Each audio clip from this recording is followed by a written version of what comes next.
இதுதான் உங்களோட official நோட்டிஃபிகேஷனோட PDF. இந்த நோட்டிஃபிகேஷனோட பிடிஎஃப் எங்கேருந்து வந்திருக்கு அப்படின்னா, மாவட்ட ஆட்சியர் அலுவலகம் சென்னை மாவட்டத்திலேருந்து இந்த நோட்டிஃபிகேஷன் வந்திருக்கு. என்னைக்கு இந்த நோட்டிஃபிகேஷன் வெளியிட்டிருக்காங்க அப்படின்னா 29ஆம் தேதி, அதாவது ஆகஸ்ட் மாதம் 29ஆம் தேதி அவங்க வெளியிட்டிருக்காங்க. ஸோ இந்த நோட்டிஃபிகேஷனோட ஃபுல் டீட்டெயில்ஸ் எல்லாமே இந்த பிடிஎஃப்பில் பார்க்கலாம். ஸோ மறக்காமல் வீடியோவை ஸ்கிப் பண்ணாமல் ஃபுல்லாக பாருங்கள். ஸோ தட் எல்லா இன்ஃபர்மேஷனும் இந்த வீடியோவில் நான் சொல்லியிருக்கேன். ஓகேங்களா? லாஸ்ட் டேட் ஆஃப் அப்ளிகேஷன் எப்போ அப்படின்னா அடுத்த மாதம் 1ஆம் தேதி வரைக்கும் டைம் இருக்குது. 5:45க்குள்ளே நீங்கள் இந்த அப்ளிகேஷனை அனுப்பணும். ஓகேங்களா? அவங்களோட அஃபிஷியல் வெப்சைட்டோடைய அட்ரஸ் என்ன அப்படின்னா https.chennai.nic.in. ஓகேங்களா? உங்களுக்கு ஏதாச்சும் டவுட் அப்படின்னா நீங்கள் அந்த வெப்சைட்டில் போயிட்டு நீங்கள் வந்துட்டு செக் பண்ணி பார்த்துக்கலாம். ஸோ வாங்க இதற்கான குவாலிஃபிகேஷன்ஸு, போஸ்ட்டு இதெல்லாமே பார்த்துடலாம். என்ன போஸ்ட்டுக்கு இந்த நோட்டிஃபிகேஷன் அவங்க ரெக்ரூட் பண்ண போகிறாங்க அப்படின்னா, நான் முன்னாடியே சொன்ன மாதிரி கிராம உதவியாளர். ஓகேங்களா?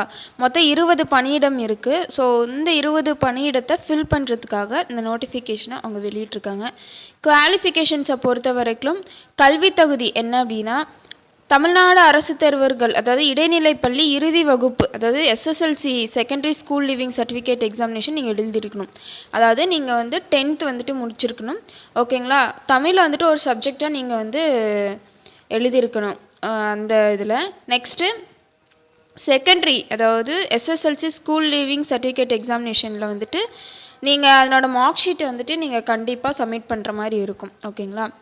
நெக்ஸ்ட்டு பார்த்தோம் அப்படின்னா பிற தகுதிகள். ஓகேங்களா? அதெல்லாம் என்னென்ன அப்படின்னா, நீங்கள் வந்து அப்ளை பண்ண போகிறவங்க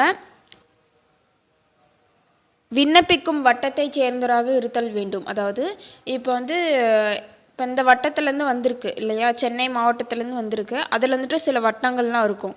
ஸோ அந்த வட்டத்தை சேர்ந்தவராக நீங்கள் இருக்க வேணும் அப்படின்ட்டும் சொல்லியிருக்காங்க. நெக்ஸ்ட்டு தமிழில் வந்துட்டு நீங்கள் பிழையின்றி வாசித்தல் மற்றும் எழுதல் திறன் பெற்றிருக்க வேண்டும். ஓகேங்களா? தமிழ் வந்துட்டு ஃப்ளூயண்ட்டாக பேசவும் தெரியணும், எழுதவும் தெரியணும் அப்படின்ட்டு மென்ஷன் பண்ணியிருக்காங்க. நீங்கள் அப்ளை பண்ணுற வட்டத்தில் வந்துட்டு நீங்கள் நிரந்தரமாக வசித்து வருபவராக இருக்க வேண்டும். ஓகேங்களா? அது சொந்த வட்டமாக வந்துட்டு இருக்கணும் அப்படின்ட்டும் சொல்லியிருக்காங்க.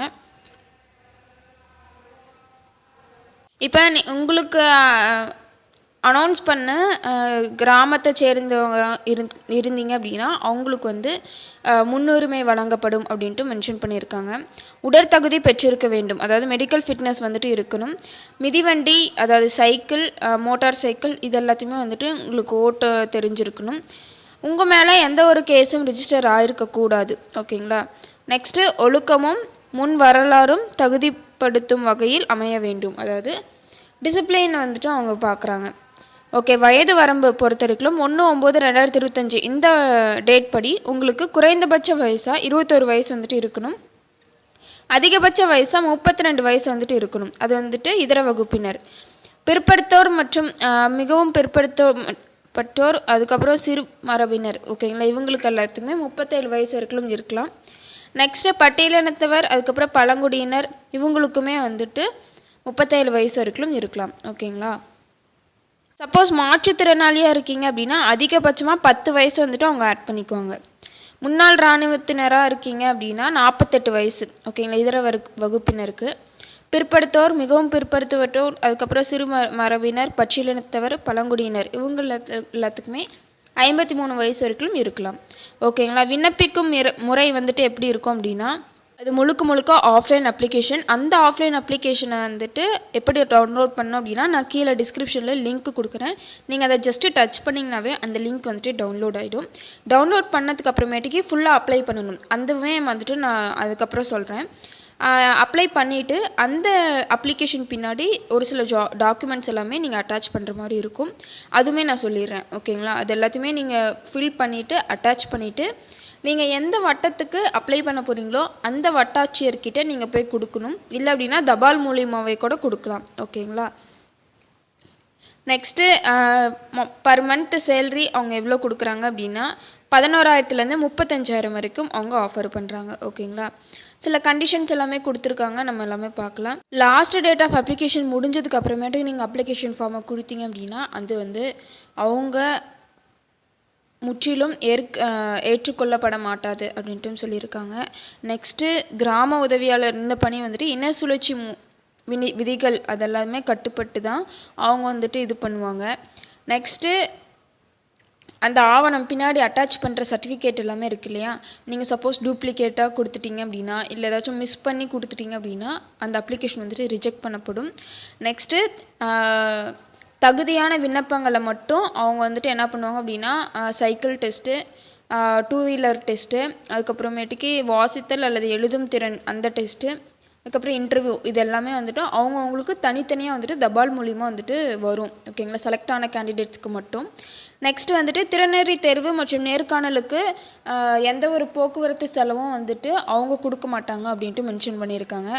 நீங்கள் வந்துட்டு தபால் மூலிமா அனுப்புகிறீங்க அப்படின்னா, தபாலோ இல்லை அஞ்சல் மூலிமா நீங்கள் அனுப்புகிறீங்க அப்படின்னா, அந்த அந்த அஞ்சல் வந்துட்டு லேட்டாக அங்கே போய் கொடுத்துட்டாங்க அப்படின்னா அவங்க வந்துட்டு ரெஸ்பான்சிபிள் கிடையாது. ஓகேங்களா, ஸோ பெட்டர் நீங்கள் வந்துட்டு நேர்லேயே போய் கொடுக்கறது நல்லது. அதாவது அப்ளிகேஷன் வந்துட்டு நீங்கள் வட்டாட்சியர்கிட்ட மட்டும்தான் கொடுக்கணும். வேறு எங்கேயாச்சும் போயிடுச்சு அப்படின்னா அது வந்துட்டு அவங்க வந்துட்டு ரெஸ்பான்சிபிள் கிடையாது. அந்த கவர் வந்துட்டு எப்படி இருக்கணும் அப்படின்னா 25x10, அதாவது 25x10 இந்த அளவுகளில் வந்துட்டு நீங்கள் வாங்கி 25 ரூபா அஞ்சல் வில்லை வந்துட்டு ஒட்டி உங்களோட சைன் வந்து போட்டு கொடுக்கணும். சப்போஸ் டிரான்ஸ்ஜெண்டர், அதாவது 3ஆம் பாலினத்தவராக இருக்கீங்க அப்படின்னா தமிழ்நாடு டிரான்ஸ்ஜெண்டர், ஓகேங்களா, அந்த நலவாரியத்துலேருந்து நீங்கள் வாங்குகிற சர்டிஃபிகேட் வந்துட்டு நீங்கள் கொடுக்கணும். அதுக்கப்புறமேட்டுக்கு செல்ஃப் அட்டஸ்டடு அந்த சர்டிஃபிகேட்டும் வந்துட்டு நீங்கள் கொடுக்கணும். ஓகேங்களா, ஸோ எப்படி அப்ளை பண்ணணும் அப்படின்ட்டு பார்த்துடலாம். இதுதான் உங்களோட அப்ளிகேஷன் ஃபார்ம். ஓகேங்களா, நீங்கள் என்ன வட்டத்துக்கு விண்ணப்பிக்கிறீங்களோ அந்த வட்டம், அதுக்கப்புறமேட்டுக்கு விண்ணப்பிக்கும் கிராமம், இது வந்துட்டு மென்ஷன் பண்ணிக்கிட்டு உங்களுடைய பாஸ்போர்ட் சைஸ் ஃபோட்டோ வந்துட்டு ஒட்டணும். அது வந்துட்டு 1/9/2005, ஓகேங்களா, 2025 இந்த டேட் படி எடுத்த ஃபோட்டோவாக இருக்கணும். விண்ணப்பிக்கும் பெயர் தமிழ்லையும் கேட்டிருக்காங்க, இங்கிலீஷ்லையும் கேட்டிருக்காங்க. தந்தை பெயர் அல்லது கணவர் பெயர். இருப்பிட முகவரி, அதாவது ரெசிடென்ஷியல் அட்ரஸ் இங்கே நீங்கள் மென்ஷன் பண்ணிக்கணும். எந்த வட்டத்தில் இருக்கீங்களோ அந்த வட்டத்தோடைய நேமு, எந்த கிராமத்தில் இருக்கீங்களோ அந்த கிராமத்தோடைய நேமு, பிறந்த தேதி, ஓகேங்களா, அதை வந்துட்டு நீங்கள் மென்ஷன் பண்ணணும். நெக்ஸ்ட் வயது, அது என்னைக்கு மென்ஷன் பண்ணணும் அப்படின்னா 1/9/2025 அன்னைக்கு உங்களுக்கு என்ன வயதோ அந்த வயதை வந்துட்டு நீங்கள் இங்கே மென்ஷன் பண்ணணும். பாலினம், அதாவது ஆனா பெண்ணா இல்லை டிரான்ஸ்ஜெண்டரா அப்படின்னு கேட்டிருக்காங்க. நெக்ஸ்ட்டு திருமண நிலை, மெரைட்டல் ஸ்டேட்டஸ் வந்துட்டு கேட்டிருக்காங்க, மேரீடா அன்மேரீடா அப்படின்ட்டு கேட்டிருக்காங்க. நெக்ஸ்ட்டு ஜாதி மற்றும் உட்பிரிவு, ஓகேங்களா, இது வந்துட்டு கேட்டிருக்காங்க, மென்ஷன் பண்ணிக்கோங்க. இதில் வந்துட்டு ப்ராக்கெட்லேயே கொடுத்துருக்காங்க, நீங்கள் நோட் பண்ணிங்கன்னா உங்களுக்கே தெரியும். உங்களோட கல்வி சான்றை வந்துட்டு அட்டாச் பண்ணணும். ஓகேங்களா, அதுக்கப்புறமேட்டுக்கு வட்டாட்சியர் கோட்டாட்சியர் கிட்டேருந்து வாங்கினா ஜாதி சான்றிதழ், உட்பிரிவு சான்றிதழ் இது எல்லாத்தையுமே கொடுக்கணும். மாற்றுத்திறனாளியாக கேட்டிருக்காங்க, ஆம்னா அதனோட சர்டிஃபிகேட் வந்துட்டு நீங்கள் கொடுக்கணும். ஆதரவற்ற விதவியா அப்படின்ட்டு கேட்டிருக்காங்க, ஆம்னா அதனோட சர்டிஃபிகேட் கொடுக்கணும், இல்லைன்னா தேவையில்லை. முன்னாள் இராணுவத்தினரா அப்படின்னு கேட்டிருக்காங்க, ஆம்னா அதனோட சர்டிஃபிகேட்டும் நீங்கள் மென்ஷன் அட்டாச் பண்ணணும்.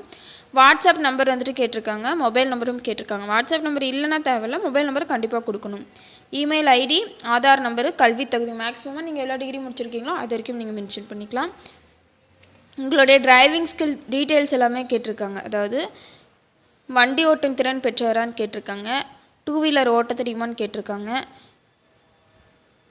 நெக்ஸ்ட்டு ஓட்டுநர் உரிமம் என்னது, லைசன்ஸ் நம்பர் கேட்டிருக்காங்க.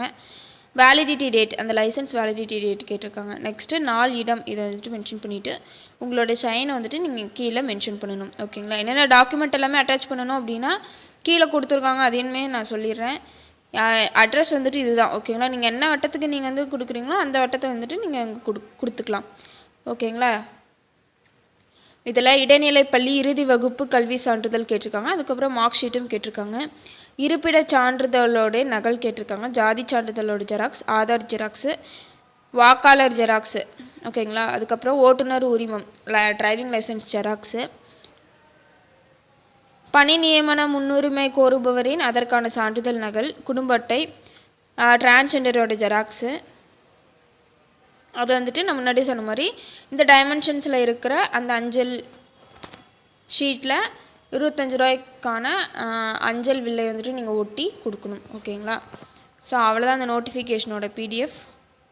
டிஎன் ஜாப்ஸ் நம்ம சேனல் பிடிச்சிருந்தா மறக்காமல் லைக் பண்ணுங்கள், ஷேர் பண்ணுங்கள், சப்ஸ்கிரைப் பண்ணுங்கள். தேங்க்யூ.